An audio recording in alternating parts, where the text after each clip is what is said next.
Ya, bismillahirrahmanirrahim. Assalamualaikum warahmatullahi wabarakatuh. Waalaikumsalam warahmatullahi wabarakatuh. Sebelumnya terima kasih kepada ibu guru semua yang sudah hadir di ruangan ini. Pertama-tama, marilah kita panjatkan puji dan syukur kehadirat Allah Subhanahu wa Ta'ala, yang mana hari ini kita dapat berkumpul dengan keadaan yang sehat dan bahagia di ruangan ini dalam kegiatan KKG ya, kelompok kerja guru, dengan temanya diseminasi budaya positif di sekolah kita. Langsung saja mungkin ya.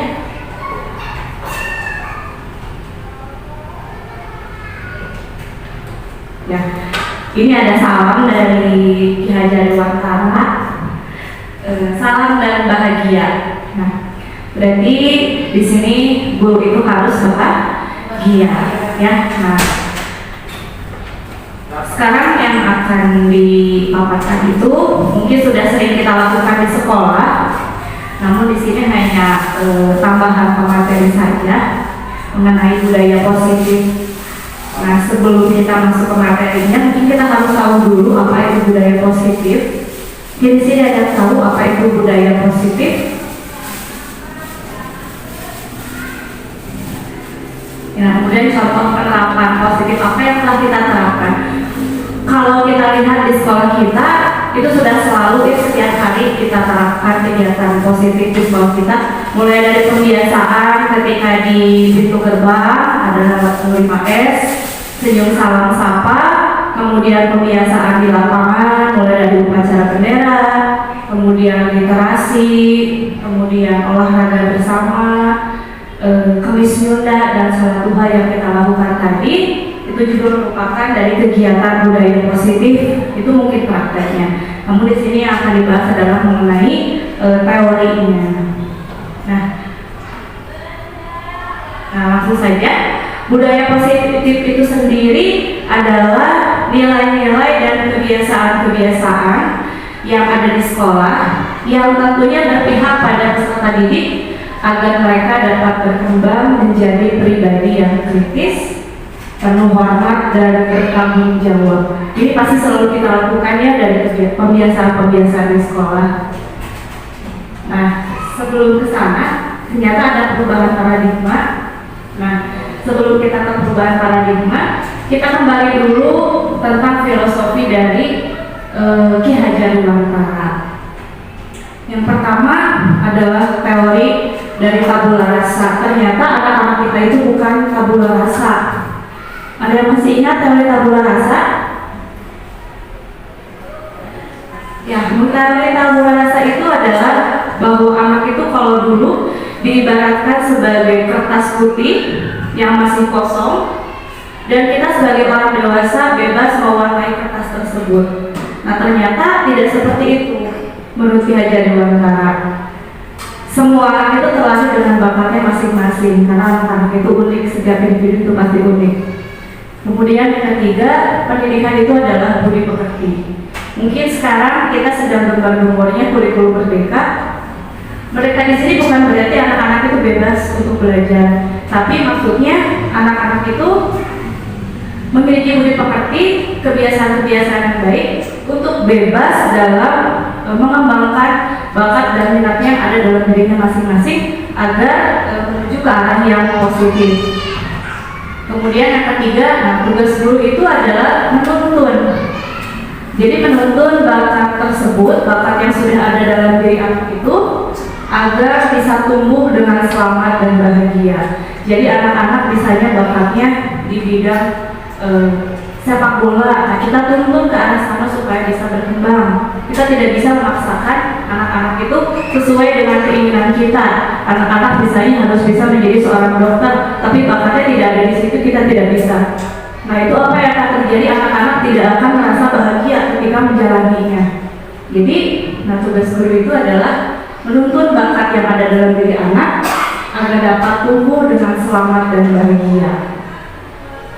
Kemudian yang kelima, di sana guru itu ibarat seorang petani dan anak itu sebagai biji jagung. Nah, maksudnya di sini anak itu adalah sebuah benih-benih yang kita tanam dalam sebuah taman. Nah, seorang guru itu adalah bagaimana menuntun benih-benih itu bisa tumbuh dengan baik.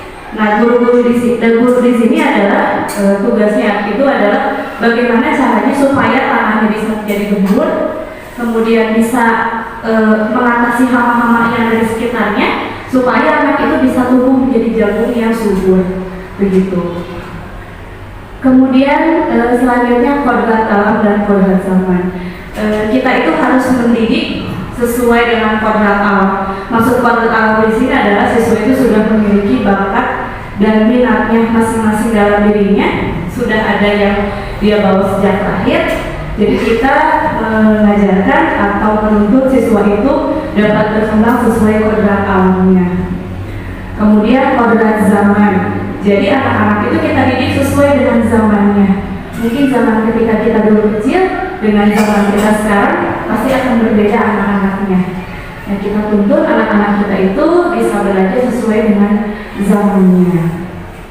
Dan tentunya pendidikan yang seharusnya itu adalah berpihak pada anak dan berpusat pada kebutuhan anak.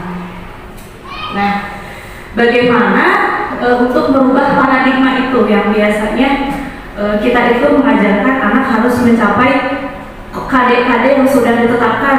Nah, ternyata kan tidak, anak itu harus bisa berkembang sesuai dengan minat dan bakatnya. Nah, caranya itu adalah sekolah itu bisa membangun budaya positif. Sekolah perlu menyediakan lingkungan yang positif, aman, dan nyaman agar murid-murid itu mampu berpikir, bertindak, dan mencipta dengan merdeka, mandiri, dan bertanggung jawab. Jadi sekolah itu diharapkan menjadi sekolah yang aman, sekolah yang ramah anak dan membuat anak-anak nyaman untuk berpikir dan bertindak. Nah, di sini maksudnya lingkungan yang positif itu lingkungan yang dapat mengembangkan minat dan bakat anak. Mungkin kalau di sekolah kita sudah ya, kalau minat bakat kan sudah ada ekstrakurikuler. Nah, ada yang misalnya di bidang olahraga, ada di bidang keagamaan di situ. Jadi kita mewadahi anak-anak kita itu dalam kegiatan ekstrakurikuler untuk bisa berkembang sesuai minat dan bakatnya. Nah, selanjutnya, di sini ada teori dari Dr. William Glasser dalam teori kontrol yang akan meluruskan miskonsepsi tentang kontrol yang selama ini sering terjadi. Yang pertama itu guru itu bisa mengontrol murid, padahal tidak sebetulnya. Kemudian kritik itu bisa membuat orang bisa merasa bersalah dan mengeluarkan karakter, tapi ternyata tidak, karena tidak semua orang itu bisa mendapatkan kritik. Terkadang ada orang yang dikritik itu bukan menguatkan karakter, tapi yang ada melemahkan karakter. Kemudian ilusi bahwa semua penguatan positif itu efektif dan bermanfaat. Dan terakhir, setiap atau semua orang dewasa itu memiliki hak untuk memaksa anak-anak sesuai dengan keinginan kita. Nah, di sini ada perubahannya. Tadi yang pertama, kita mencoba mengubah orang itu supaya pandangannya sama dengan kita. Tapi ternyata kita tidak bisa memaksa orang lain itu sama pandangannya dengan kita. Kita juga, nah di sini kita yang harus punya kontrol. Kita harus bisa bukan mengubah pandangan orang lain, tapi kita yang berusaha memahami pandangan orang lain tentang dunia. Kemudian perilaku buruk itu dianggap sebagai sebuah kesalahan, tapi ternyata pasti semua kegiatan atau semua perilaku itu ada tujuannya, ada alasannya kenapa.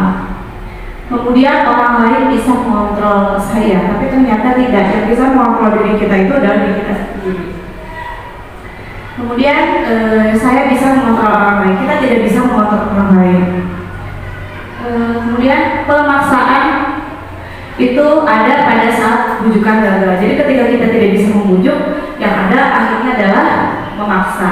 Tapi ternyata tidak. Dengan adanya teori kontrol ini, Dr. William Glasser menyatakan bahwa untuk bisa orang lain itu mengikuti dengan kita harus adanya kolaborasi dan kesepakatan menciptakan pilihan-pilihan baru. Jadi kita tidak bisa memaksa orang lain supaya ikut dengan kita, tapi kita ajak berkolaborasi. kita sama-sama di situ diskusi untuk bisa menciptakan sebuah kesepakatan. Kemudian kalau dulu itu model berpikir menang ternyata tidak harus berpikir menang-menang atau win-win solution. Nah, selanjutnya ke disiplin. Mungkin ada yang tahu disiplin itu apa?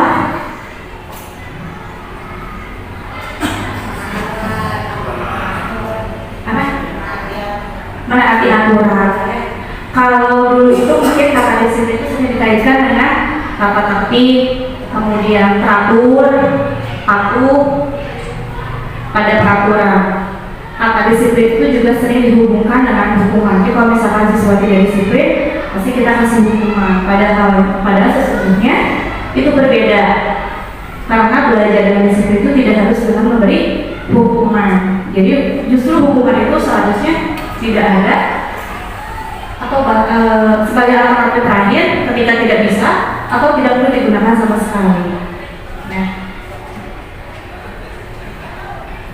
Nah, di sini kita kembali ke 3 jadwal Clara yang menyatakan bahwa untuk mencapai kemerdekaan atau dalam konteks pendidikan kita saat ini, kita harus bisa menciptakan murid yang merdeka. Merdeka di sini tadi bukan berarti dia bebas seingin mereka, tapi maksudnya siswa itu bebas mengembangkan bakat dan minatnya. Tetapi harus ada dengan disiplin yang kuat. Disiplin itu maksudnya adalah disiplin yang ada dalam dirinya, disiplin internal. Jadi kalau misalnya kita sudah ada disiplin internal atau motivasi dari dalam diri kita sendiri untuk disiplin, pasti kita tidak perlu memerlukan orang lain untuk disiplinkan kita, karena kita sudah sadar bahwa kita itu sudah seharusnya disiplin. Jadi diri kita sendiri yang mengontrol. Nah, ternyata di sini ada alasan atau motivasi kenapa sih manusia itu bisa berperilaku, bisa mengikuti. Ini ada 3 motivasi. Yang 2 motivasi eksternal dan yang 1 motivasi internal. Ini biasanya terjadi pada anak-anak kita. Biasanya kenapa sih anak itu mengikuti aturan? Yang pertama itu adalah untuk menghindari ketidaknyamanan atau hukuman.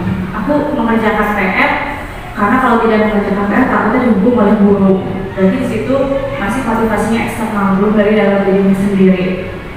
Saya misalnya kalau guru datang ke sekolah tepat waktu itu karena misalnya biasanya juga samain takut misalnya gitu. Tapi ternyata dari kalau seperti itu masih motivasinya eksternal. Begitupun juga siswa. Saya harus datang misalnya kalau masuk pagi pukul 6.45, kalau misalnya terlambat aku gerbangnya ditutup. Berarti kalau itu motivasinya masih dari eksternal, bukan dari diri sendiri. Kemudian yang kedua adalah untuk mendapatkan imbalan dari orang lain atau institusi. Misalnya siswa, saya harus nilai 100 supaya saya dapat penghargaan dari orang tua. Berarti itu motivasinya masih motivasi eksternal, belum dari motivasi diri sendiri. Nah, tapi kalau misalnya si motivasinya itu atau disiplinnya sudah internal, itu biasanya saya akan melakukan seperti ini karena saya adalah orang yang bertanggung jawab. Saya harus mengerjakan tugas karena memang itu adalah tugas saya dan itu adalah tanggung jawab saya. Saya harus datang tepat waktu ke sekolah bukan karena takut ibu guru, tapi karena saya tanggung jawab bahwa saya itu harus disiplin sama waktu. Nah, kalau di situ berarti siswa itu sudah memiliki disiplin dengan motivasi internal. Mungkin bisa dipahami antara eksternal dan internal. Jadi kalau eksternal itu karena adanya takut dari pihak yang ketiga atau pihak luar. Kalau internal itu karena dia yang merasa bahwa ini adalah tanggung jawab saya. Ya, seperti itu. Sampai di sini mungkin ada yang ditanyakan dulu. Pak. Disiplin tadi kan ada 2 ya. Kalau secara ini disiplin dari luar dan dari dalam gitu kan. Ini yang paling susah itu kan anak. Kalau kita sudah dewasa, apalagi sudah dewasa gitu kan, bisa meyakinkan saya harus gitu kan. Tapi untuk anak itu kan bagaimana caranya supaya anak itu bisa motivasinya itu dari dalam gitu ya, susah sekali itu.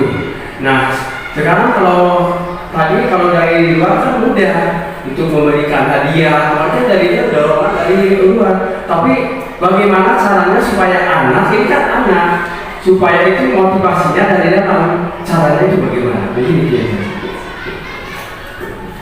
Terima kasih Bapak atas pertanyaannya. Tadi bagaimana cara menumbuhkan supaya ada motivasi internal siswa supaya dia itu disiplin dari dalam diri sendiri, bukan karena orang lain, bukan karena yang mendapatkan imbalan atau karena takut kena hukuman. Nah itu materinya itu nanti akan berlanjut lagi di materi yang selanjutnya, di materi restitusi. Nah di sini Bapak, nanti saya akan menjelaskan. Nah di sini, bagaimana cara membangun motivasi internal dari dalam diri siswa. Nah ketika di tahun ajaran baru, ketika kita dapat siswa baru di tahun ajaran yang baru, biasanya kita selalu membuat peraturan yang di kelas. Nah kata peraturan itu kita bisa ganti, karena kalau peraturan itu kan seperti sifatnya memaksa. Kalau siswa tidak melakukan ini nanti hukumannya apa. Tapi kalau misalnya kita buat dengan keyakinan kelas, itu nanti akan ada nilai-nilai setidaknya yang akan tertanam dalam diri siswa. Nah, kita bisa buat dengan yang namanya keyakinan kelas ketika di awal pembelajaran. Itu keyakinan kelas itu adalah nilai-nilai kebajikan atau prinsip universal yang disepakati. Jadi nilai-nilai yang kita sepakati antara guru dan siswa. Nah, menurut Gozen yang tadi, ketika kita membuat suatu keyakinan, itu bisa memotivasi seseorang dari dalam dirinya, dalam diri prinsip. Kalau yang sudah saya lakukan di kelas, kita ajak diskusi siswa-siswa semuanya dengan cara yang terbuka. Coba anak-anak, kalau misalnya kalian belajar yang nyaman itu seperti apa? Yang pertama katanya Bu, harus tidak boleh ribut katanya. Kemudian harus memperhatikan guru, harus mengerjakan tugas sesuai instruksi guru. Nah di situ terjadi kesepakatan. Bagaimana? Apakah setuju dengan adanya peraturan tersebut? Nah dari situ kita ganti peraturannya, mungkin redaksinya kita ganti. Kalau yang kata harus mengerjakan tugas dari guru, itu kan seperti sifatnya memaksa, tapi kita ganti dengan kata-kata yang lebih sederhana. Misalnya kata-katanya apa? Tanggung jawab. Setuju tidak anak-anak kalau di kelas ini anak-anaknya harus bertanggung jawab? Kita tanya satu-satu, setuju. Kita yakini ya bahwa di kelas kita ini harus ada nilai tanggung jawab.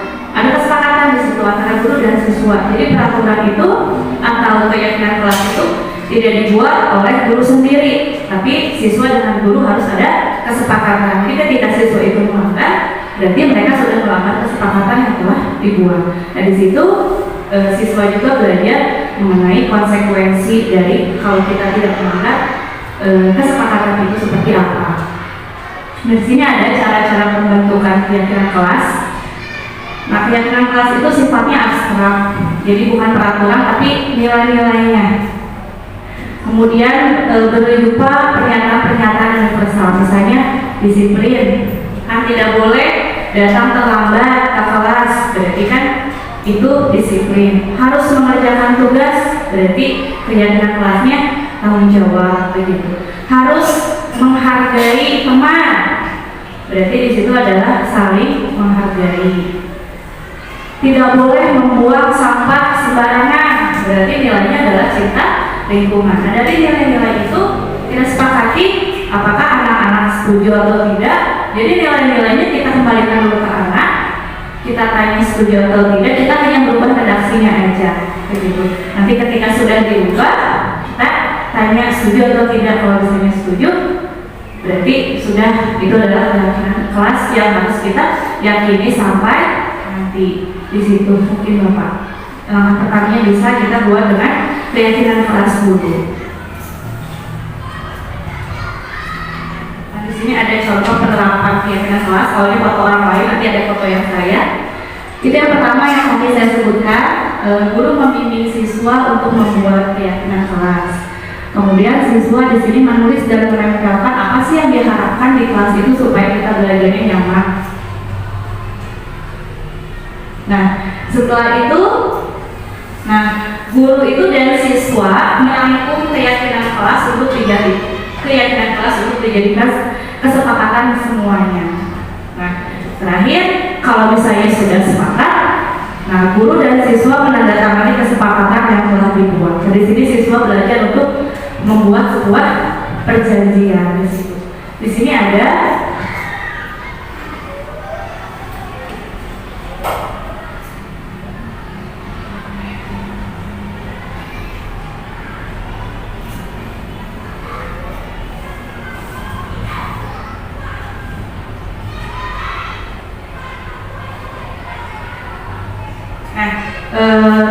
ini keyakinan kelas yang sudah dibuat.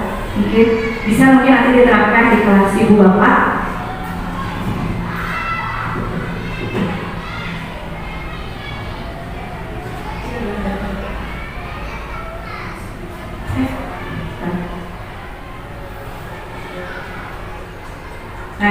Di sini saya membimbing dulu siswanya.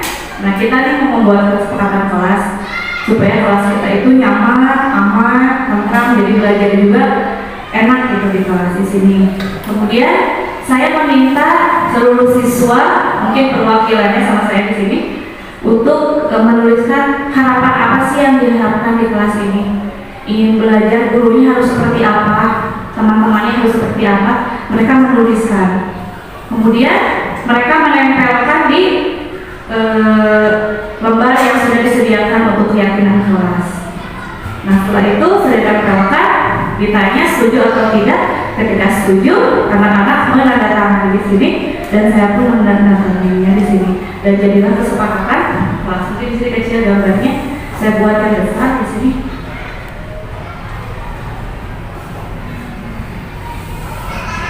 Terlalu kecil di sini.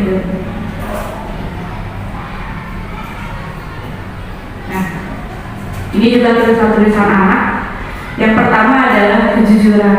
Kejujuran di sini awalnya ketika ditanya siswa inginnya apa, Bu tidak boleh nyontek karena tugas saya suka dicontek sama orang lain katanya. Bu dia mah suka bohong, saya rangkum. Oh berarti dari situ nilai apa? Nilai kejujuran. Setuju tidak kalau di kelas kita harus jujur? Setuju, kita tempel di sini. Kemudian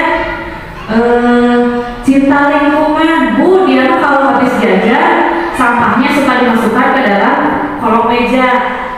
Jadi saya capek kalau misalnya saya pikir sampahnya terlalu banyak. Berarti harus bagaimana? Nggak boleh buang sampah sembarangan, Bu. Tidak boleh coret-coret meja, tidak boleh coret-coret tembok. Oh berarti kita ganti redaksinya dengan cinta lingkungan. Setuju tidak kalau misalnya anak-anaknya harus cinta lingkungan? Disepakati, setuju, kita tempel.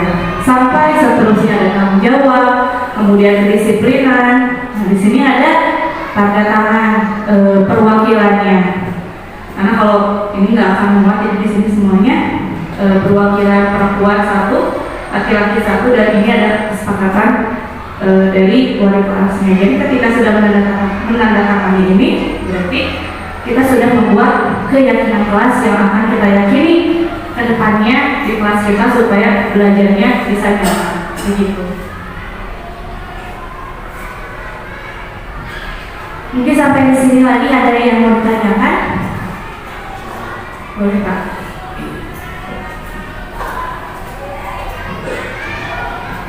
Ya betul. Ini keyakinan kelas ya.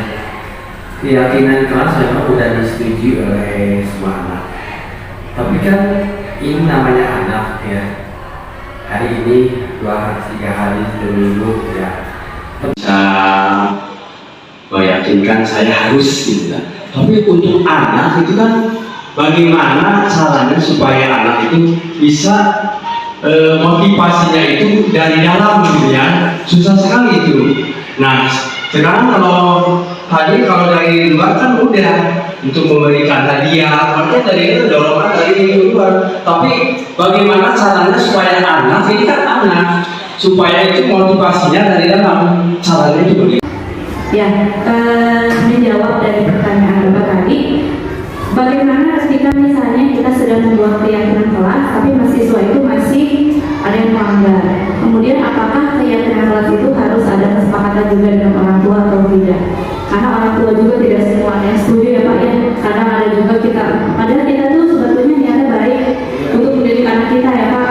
Tapi ternyata orang tua kan mungkin karena sayangnya, jadi tidak setuju dengan peraturan itu. Nah, sebetulnya keyakinan kelas itu memang harus kita share ke orang tua. Bunda-bunda atau ibu bapak di rumah, tadi di sekolah saya dengan anak-anak sudah membuat keyakinan kelas yang sudah kita tanda tangani di sini. Mohon kerjasamanya untuk bisa mengaplikasikan keyakinan kelas ini untuk kegiatan atau pembelajaran kita di kelas. Nah di situ ketika di WA group biasanya ya tidak usah ketemu juga. Biasanya suka ada banyak pertanyaan-pertanyaan. Tapi kita yakinkan bahwa keyakinan kelas ini adalah aspirasi dari anak-anak kita tentang keinginan apa yang mereka inginkan ketika ada di kelas begitu. Karena sudah ada kesepakatan antara siswa dan guru begitu. Jadi orang tua pun ketika dilibatkan dia akan tahu berarti peraturan itu bukan dari guru, bukan dari sekolah, tapi itu adalah dari anak-anak kita. Karena keyakinan kelas itu adalah dari kita, untuk kita dan dari kita, oleh kita dan untuk kita. Nah, bagaimana kalau ada yang melanggar keyakinan kelas tersebut? Itu juga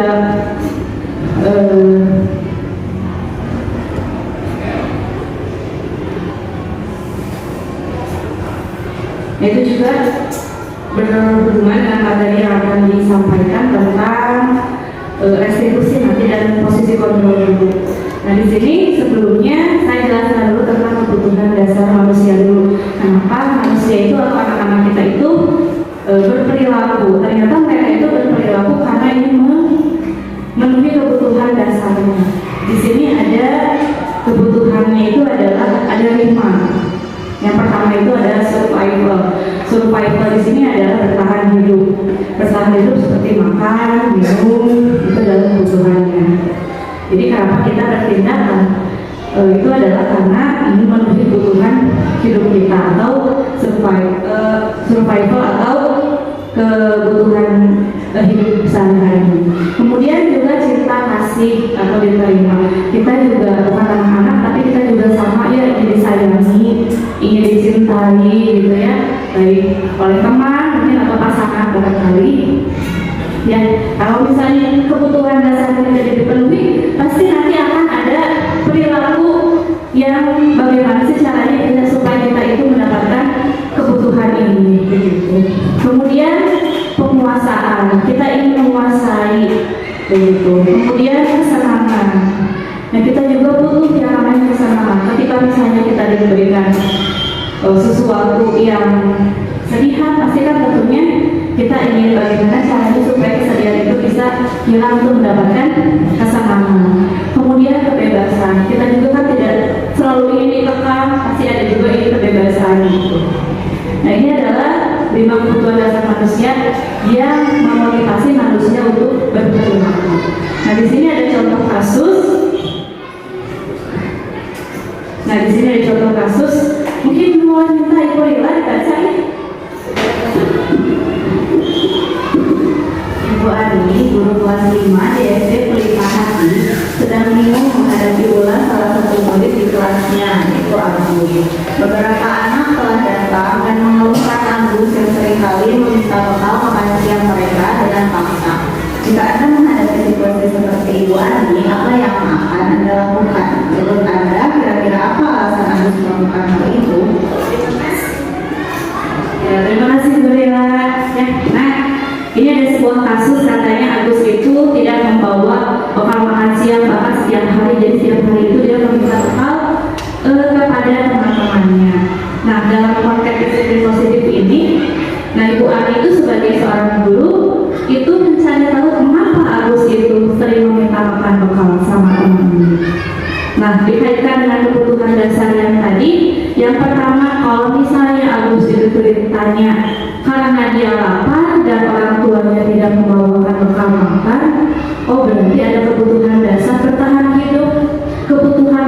dianya tidak terpenuhi, makanya dia meminta kepada orang lain. Kemudian kalau misalnya jawaban Agus itu karena dia senang dengan temannya, oh berarti dia itu senang kebutuhan ingin diperhatikan atau kebutuhan cinta kasihnya dia yang kurang, mungkin di situ. Kemudian kalau misalnya jawaban Agus itu karena dia kalau saya minta sama teman saya merasa hebat, oh berarti di situ ada kebutuhan penguasaan dia yang tidak terpenuhi sehingga dia melakukan hal tersebut. Yang keempat, karena dia bosan, ibunya hanya ngasih bekalnya misalnya nasi goreng aja, karena biasanya masak nasi goreng aja misalnya, oh berarti kebutuhan kebebasan dia yang kurang. Dan terakhir, kalau misalnya jawaban Agus itu karena iseng dan senang gitu, kalau misalnya dia teman-temannya itu merasa kesal, kemudian jengkel sama dia tuh senang, oh berarti ada kebutuhan kesenangan dia yang belum terpenuhi. Jadi dari kasus ini bisa terlihat bahwa kalau seseorang itu melakukan karena ingin memenuhi kebutuhan dasarnya begitu. Ini mengenai alasan seseorang itu berperilaku. Mungkin ada yang ditanyakan dulu? Cukup? Nah, kalau cukup, nah kita akan ke sini ke posisi kontrol guru. Nah di sini ada tadi berkaitan dengan pertanyaan Pak Haji tadi ya Pak. Gimana kalau misalnya siswa itu tidak menaati keyakinan kelas yang telah dibuat. Dan sini ada kita posisi kontrol guru. Tapi sebelum ke sini kita akan refleksi dulu sama diri kita. Kita itu guru yang seperti apa selama ini? Nah, di sini ada sebuah tayangan video sebagai bahan refleksi untuk diri kita. Kita itu guru yang seperti apa? Di sini ada 5.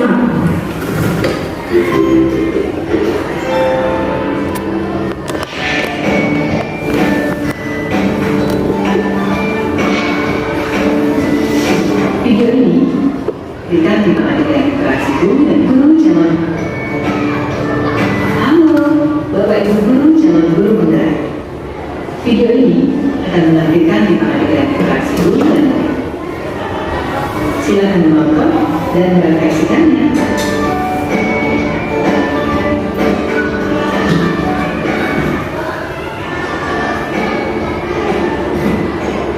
Pagi anak-anak, silakan PR yang pada diberikan menggunakan meja. Anton, kamu sudah mengerjakan belum? Belum mengerjakan saya dulu. Kamu selalu ya mengerjakan PR. Sekarang kamu duduk di depan, lalu tulis. Saya berjanji tidak akan mengulangi lagi. Saya berjanji akan berusaha menjadi murid yang rajin belajar sampai pelajaran saya selesai. Tadi yang pertama ya. Pagi anak-anak, hari ini ada tugas sih. Ada yang belum dikerjakan. Anton, kamu sudah kerjakan? Belum, Pak. Kamu tidak kerjakan tugas. Kamu mau jadi apa? Kamu punya sekolah sih. Coba bayangkan orang tua betapa kecewanya karena ibu sudah kelas 5. Harusnya bertanggung jawab sama dirimu sendiri. Itu yang kedua. Ya udah, nanti jangan diulangi lagi ya. Kalau kamu rajin, ibu senang lihatnya. Ya. Jadi itu ya maksudnya. Terus dulu dong. Tidak berkenan. Nah, jadi kurang lagi, Pak, saya. Itu terbalik ketiga yang keempat. Pakai baju olahraga. Bapak catat kami sudah 3 kali loh dari olahraga bulan ini. Ya, Pak. 3 kali berarti saya dapat sanksi, Pak.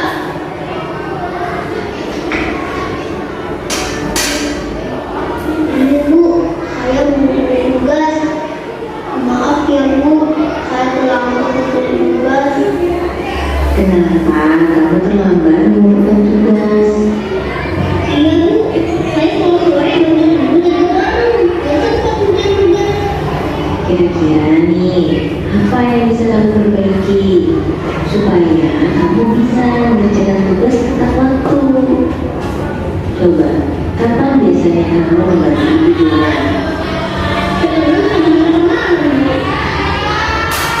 Bagaimana kalau kamu membuat jadwal? Kapan kamu akan mengerjakan tugas?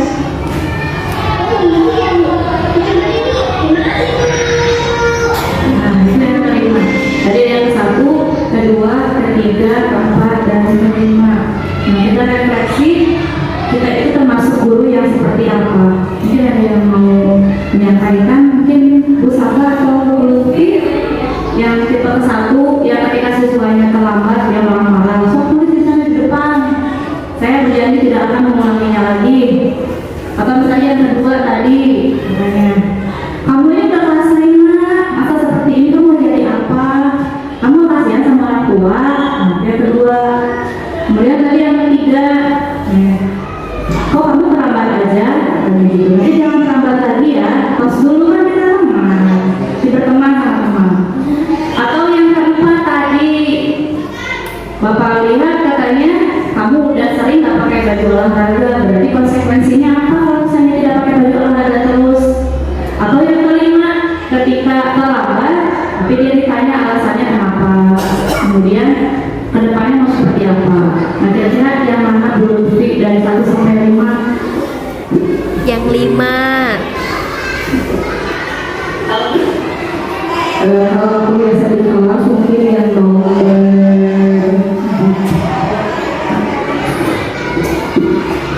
yang nomor 4. Mungkin Bu Safa yang mana? Yang nomor 1 sampai 5 yang mana? Kalau jelas sih biasanya yang nomor 3 yang merasa sebagai teman. Mungkin ada yang ke 1 yang kalau misalnya siswa tidak ini langsung hukum misalnya. Kadang kan lari 10 keliling 10 lapangan misalnya gitu. Kalau dulu saya pernah ada guru seperti itu. Kalau tidak kerjain PR kata lari kayak gitu. Terus yang kedua, kamu tuh udah kelas 4 misalnya. Harusnya kamu tidak seperti ini. Mau jadi apa kamu ke depannya? Kamu kasihan sama orang tua misalnya gitu. Nah, dari kelima ini, nah ini ada kaitannya di sini. Nah, 5 posisi kontrol guru. Kalau yang pertama sebagai penghukum, nah itu namanya sebagai penghukum, karena dia langsung menghukum, tidak bertanya mengapa siswa itu melakukan kesalahan tersebut. Nah, kalau misalnya kita itu langsung menghukum, tentunya pasti dalam dirinya itu pasti bukan ada disiplin yang dari motivasi eksternal, tapi biasa bukan dari eksternal, tapi yang ada dari eksternal. Yang ada siswanya itu malah jadi takut sama gurunya. Kalau yang takut, tapi kalau misalnya siswanya itu sudah kelas yang tinggi atau siswanya SMP, siswanya SMA, yang ada siswanya itu bukan merasa ingin memperbaiki, tapi dia itu merasa gagal atau bahkan bisa menggaji gurunya kalau misalnya dihukum langsung. Kalau yang kedua itu membuat merasa bersalah, jadi si gurunya itu selalu membuat siswa itu merasa bersalah. Dan kalau misalnya guru melakukan hal posisi kontrol ini, siswa itu biasanya bisa merasa gagal. Aduh, saya gimana ya sama orang tua, jadi merasa tidak berguna untuk orang tua, saya hanya jadi anak yang menyusahkan orang tua.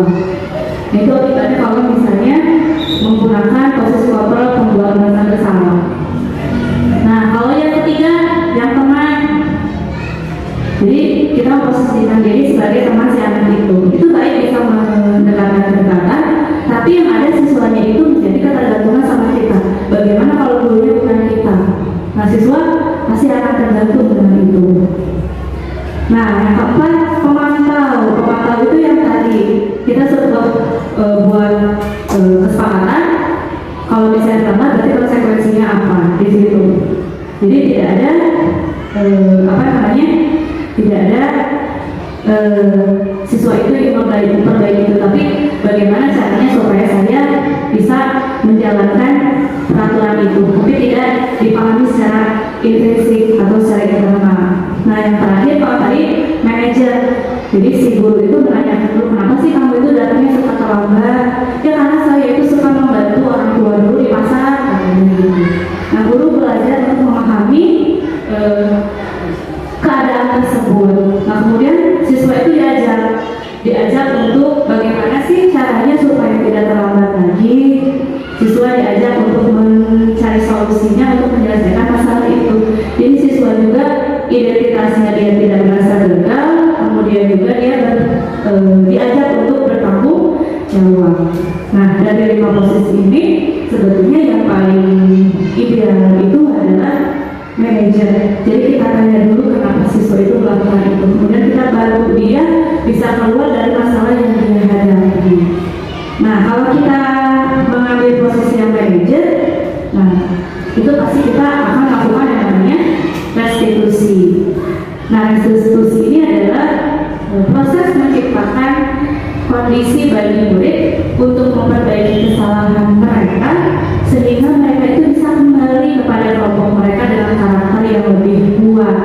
Begitu. Jadi kita itu tidak membuat siswa itu merasa bersalah, tapi kita mengajak siswa untuk belajar dari kesalahan tersebut dan bagaimana siswa itu bisa memperbaikinya supaya di kemudian hari dia menjadi lebih baik lagi. Dan di sini ada 9 ciri dari restitusi. Mungkin di sini juga ibu bapak pernah melakukan ini, mungkin tapi nggak tahu istilahnya apa, mungkin ini namanya restitusi. Yang pertama itu adalah restitusi itu adalah bukan untuk menebus kesalahan, tapi belajar dari kesalahan. Kan kita juga nggak enaknya kalau misalnya kita salah terus aja disalahin gitu. Tidak dibantu untuk kita keluar dari kesalahan itu. Kemudian yang kedua itu adalah untuk memperbaiki hubungan. Yang ketiga ditawarkan, kamu mau berubah atau tidak? Yang keempat itu untuk menuntun, untuk melihat ke dalam diri kita. Diri kita itu sudah benar atau salah ya gitu. Kemudian untuk mencari kebutuhan dasar yang tidak terpenuhi oleh diri kita atau diri siswa. Kemudian restitusi ini adalah cara paling baik untuk memperbaiki diri sendiri. Kalau dalam istilah agama muhasabah ya Bu ya. Nah, jadi melihat dalam diri kita gitu, kesalahan kita itu apa gitu. Nah, kalau restitusi ini berpusatnya pada karakter, bukan tindakan, dan pada solusi. Kemudian restitusi itu mengembalikan siswa yang berbuat salah atau yang membuat masalah itu supaya dia bisa kembali ke jalan yang benar dan kembali ke kelompoknya. Jadi anak itu tidak merasa tidak semua anak nakal, aku nggak pantas main sama mereka mah anak yang baik. Jadi dia tidak merasa seperti itu.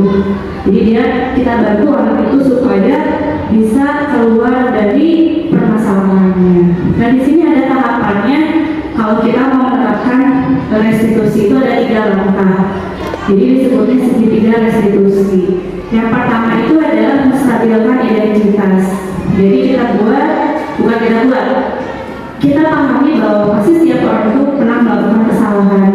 Kan kita juga kalau misalnya salah tidak mau ya misalnya langsung kamu salah gitu kan, enggak. Tapi karena setiap manusia itu pernah melakukan kesalahan. Kemudian kalau itu bukan orang satu-satunya kok yang melakukan kesalahan ini, masih ada. Nah, tapi yang kedua, kita tanyakan keyakinan kelas yang tadi. Dari keyakinan kelas tadi, nilai apa yang kamu yakini? Nah, dari situ nilai apa yang kira-kira sudah kamu langgar? Nah, itu maksudnya ke menanyakan keyakinan. Dan terakhir, kita validasi tindakan yang salah. Dari kesalahan itu, apa yang akan kamu lakukan ke depannya untuk memperbaiki ini? Apa kamu mau berubah? Misalnya mau apa langkahnya? Ya, siswa yang menentukan solusinya sendiri supaya dia bisa bertanggung jawab. Ini adalah langkah-langkah dari restitusi. Ini ada contohnya video yang saya kebetulan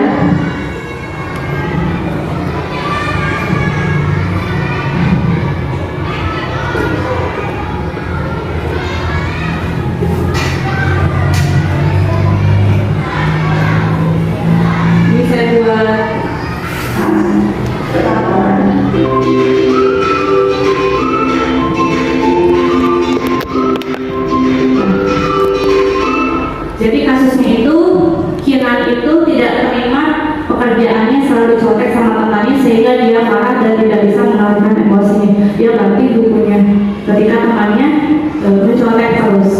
Nah ini yang saya terapkan sedikit dari restitusi yang tadi. Kita tadi laporan dari kelas, tadi kita laporan ya. Jadi kalau misalnya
di sini ini ya contoh dari penerapan studi dan studi tadi.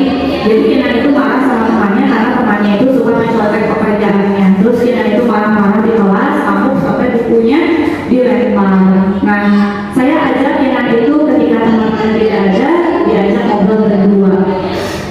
Ketika cukup berdua, yang pertama tadi menstabilkan identitas yang tadi ini saya tanya betul tidak tadi kamu marah-marah di kelas, apa yang kamu lakukan sama teman kamu, alasannya kenapa gitu.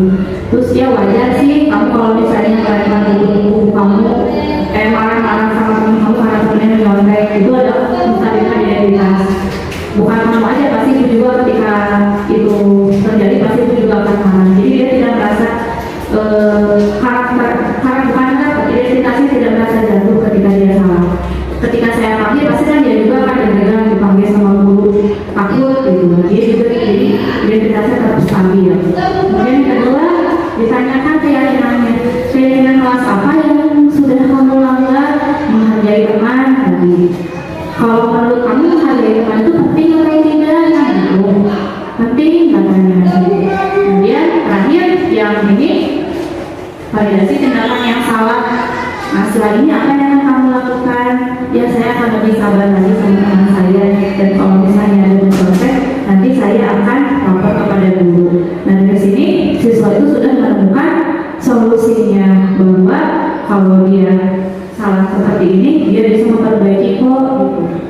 Seperti itu yang restitusi. Mungkin ada yang mau ditanyakan dulu tentang restitusi? Kayaknya sepertinya sudah sering dilakukan di kelas ya, tapi hanya apa namanya labeling namanya aja mungkin ya. Ini namanya adalah restitusi. Sampai di sini saja. Mungkin ada yang mau ditanyakan?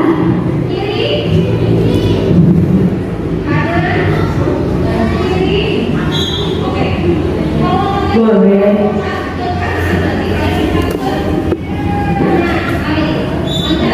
Ibu, ketika kita sudah menerapkan restitusi seperti ini, namun anak ini lebih memberontak setelah kita kasih tahu menanyakan apa permasalahannya, tapi si anak ini malah memberontak dengan keras dengan kata-kata yang tidak baik. yang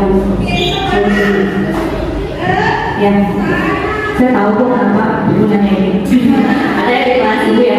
Oke, kita sudah ajak dia restitusi, kita sudah melakukan restitusi, dipanggil, ditanya baik-baik, gitu kan. Kemudian malah yang terjadi bukan dia bisa memperbaiki, tapi dia makin memperlemah. Nah, biasanya kalau saya seperti ini, mungkin itu sudah kita lakukan. Kita bisa melakukan tindakan yang tegas. Kita kan kalau di sekolah itu suka ada catatan anekdot ya. Misalnya tanggal segini anak melakukan apa, ada catatannya di situ. Kita bisa panggil orang tuanya. Kita panggil orang tuanya, Bu, saya di sekolah melihat perilaku anak ibu itu seperti ini, seperti ini, seperti ini. Ini buktinya sudah ada. Kira-kira seperti apa ya? Gitu. Kita mau kerjasamanya dari rumah sama dari sekolah juga. Tapi kalau saya masih tidak seperti itu, kita bisa kok menulis juga dengan kesesuaian. Ini mau seperti apa anak seperti ini, gitu kan? Kemudian bisa juga dengan kepala sekolah. Kalau kita sudah kewalahan tidak bisa menghadapi itu. Tapi dengan catatan dokumen catatan akhirnya sudah ada. Jadi ketika kita menjelaskan bahwa anak itu seperti ini loh seperti ini. Langkah yang sudah kita lakukan itu, saya sudah melakukan tindakan, saya sudah memanggil anaknya secara baik-baik, saya sudah menanyakan permasalahan dia apa, solusinya seperti apa, tapi tidak ada perubahan. Kita bisa berkoordinasi dengan kesiswaan atau dengan kepala sekolah di sini begitu. Syukur-syukur kalau misalnya mungkin beberapa sekolah ada BK ya, guru BK, nah bisa berkoordinasi dengan guru BK kalau di sekolah yang ada guru BK. Tapi kalau misalnya tidak ada, mungkin kita bisa koordinasi dengan guru, kesiswaan, dan kepala sekolah, juga orang tua yang juga kita ajak. Ini anak mau seperti apa gitu, supaya kita juga sama-sama enak ya. Jadi sama arahin anak ini itu sama, kita arahin ke sana, orang tua juga ke sana, siswa juga ke sana, kepala sekolah juga ke sana. Mudah-mudahan di sana kita dapatkan solusi yang terbaik gitu. Karena kan manusia juga pasti akan berubah. Kalau di kelas 3 mungkin masih seperti anak-anak, siapa tuh di kelas 4, 5 dan 6 dia itu ada perubahan, dia malu kalau saya seperti itu terus sama teman-temannya pasti ada perubahan begitu. Mungkin seperti itu. Dan terakhir mungkin ibu jangan lupa setelah sholat didoakan aja anaknya supaya jadi anak yang soleh. Seperti itu. Ada lagi mungkin?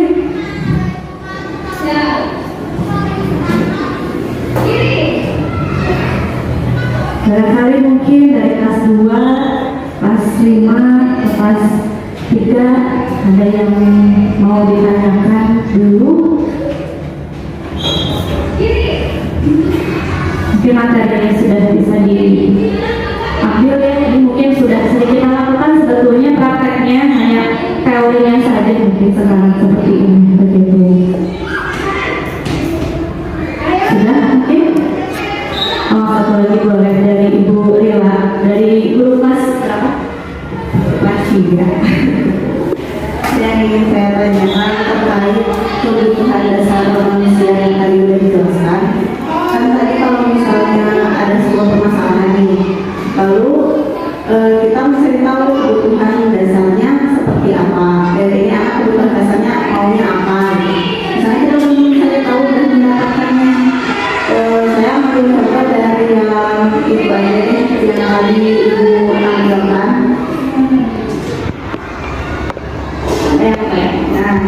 Selanjutnya, nah itu kan ada contoh-contoh jawabannya. Nanti solusinya seperti apa gitu? Kalau misalnya itu anak sudah punya jawabannya, kita sudah tahu kebutuhan dasarnya. Lalu solusi selanjutnya supaya anak tidak mengambil makan siang teman-temannya lagi, itu harus bagaimana? Ya, terima kasih pertanyaannya.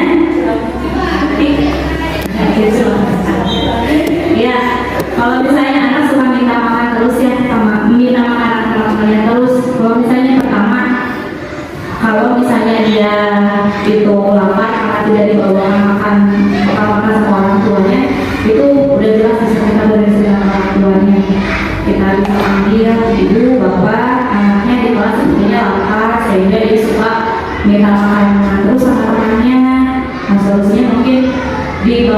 bekal makanan atau misalnya uang jajan dari rumah gitu. Kalau misalnya ibunya tidak suka masak begitu.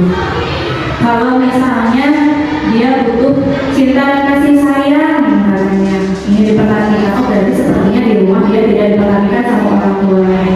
Nah kita sebagai guru itu kan orang tua kedua ya di sekolah, dan kita bisa berikan perhatian untuk dia. Misalnya dia datang, kamu gimana kabarnya? Ih rambutnya udah rapi gitu. Jadi supaya dia merasa bahwa dia itu dicintai, kok dia itu disayangi, diperhatikan gitu. Kalau kita kasih sayang, kita juga kalau misalnya tidak dikasih perhatian, dia suka cari perhatian. Nah itu. Kemudian yang ketiga, kalau misalnya dia itu ingin mendapatkan pengakuan atas kemampuannya, dia merasa hebat. Nanti kalau dari sini kita bisa lihat kalau siswa itu berarti dia ingin jadi orang yang berkuasa, bisa jadi seorang pemimpin. Kita bisa jadikan dia seorang pemimpin kelas, atau kita bisa jadikan dia sebagai kelompok supaya kita arahkan ke arah yang positif gitu. Kalau tidak misalnya, tolong ibu misalnya mau ada rapat dulu, tolong kamu kasih tahu teman-teman kamu supaya tidak ikut di kelas. Kan dari situ kita bisa memberikan kesempatan bahwa oh iya saya di sini seorang pemimpin, saya punya kekuasaan di sini. Tapi kekuasaan itu kita arahkan ke arah yang positif. Nah kemudian kalau misalnya dia itu bosan, nah itu juga bisa koordinasi dengan orang tua nih. Bu sepertinya anaknya bosan nih, kasih makan itu terus, mungkin boleh dikasih pilihan yang lain gitu, supaya anaknya juga tidak bosan, terus tidak minta makanan dari orang lain juga gitu. Ini bisa koordinasi dengan orang tua. Kemudian yang keempat, karena dia kesenangan, ingin mendapatkan kesenangan. Kalau kesenangan ini kita bisa arahkan ke pembelajaran, kita buat pembelajaran yang menyenangkan supaya rasa kesenangan dia itu bisa tersalurkan, bisa dia dapatkan dari pembelajaran yang kita lakukan. Seperti itu mungkin. Bagaimana, sudah puas? Iya, mudah-mudahan tidak puas ya. Nanti kita bisa belajar lagi. Seperti itu. Mungkin ada lagi yang mau ditanyakan?